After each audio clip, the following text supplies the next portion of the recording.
80 лет назад для обеспечения телефонной связи Кызыла с Москвой были произведены работы по подвеске телефонной цепи на участке Минусинск-Кызыл, а в 50-е годы в республике действовали уже 11 телефонных станций. 29 октября 1944 года было подписано постановление Совета народных комиссаров СССР об образовании Тюменского областного управления связи. Мы буквально в это десятилетие поняли, что мы являемся правопреемником этой компании. Поэтому решили взять за основу именно эту дату.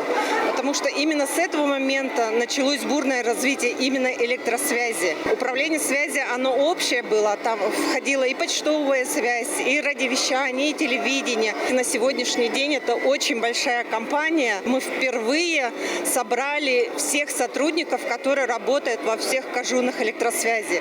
Более того, мы попытались собрать ветеранов, которые работали все это время. И нас сегодня больше 500 человек. На торжественном мероприятии с приветственной речью выступил вице-премьер Олег Лукин.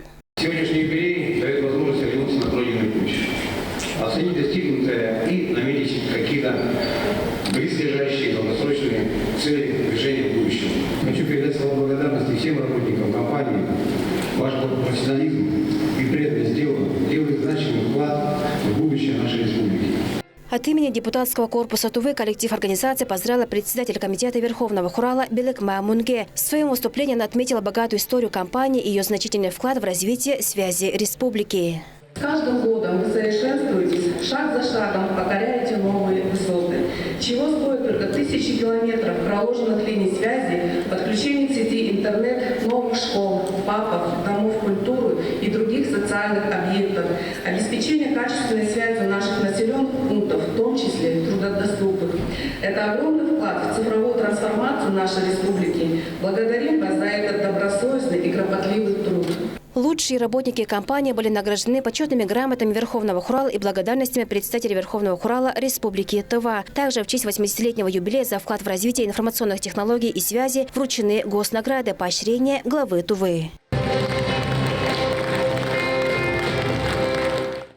Глава Тувы в своем блоге поздравил ветеранов, сотрудников и руководства общества со знаменательной датой, отметив юбилей как знаковое событие в год 80-летия добровольного вхождения Тувы в состав СССР.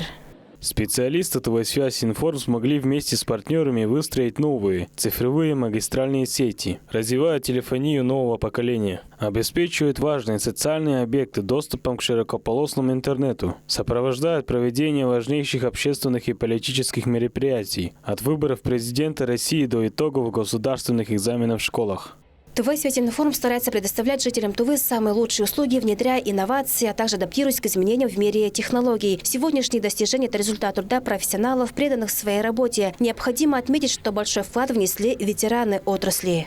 Я проработала в ТСИ 30 с лишним лет. За тот период, который я работала, буквально электросвязь Республики Тыва от аналоговых систем, от вообще воздушных линий связи перешла к более развитым цифровым технологиям. Это, знаете, это большой очень прогресс. Если в других, допустим, краях и областях они шли более медленно, то у нас в республике это развитие очень прям шло вот большими темпами. Мы одни из первых в России, которые построили цифровую электронную комбинированную станцию в 2000 году. Она дала возможность жителям нашей республики звонить во все города и за границу. За последние 5 лет общество расширило инфраструктуру, создает новые продукты и современные услуги. До отдаленных сел и районов проложили тысячи километров волоконно-оптических линий связи, тем самым обеспечив связью и скоростным интернетом социально значимые объекты. Таким образом, ТСИ активно претворяет в жизни федеральные и республиканские программы. Айра Сачай, Хандонка, Киангер Кужуге, телеканал Тува 24.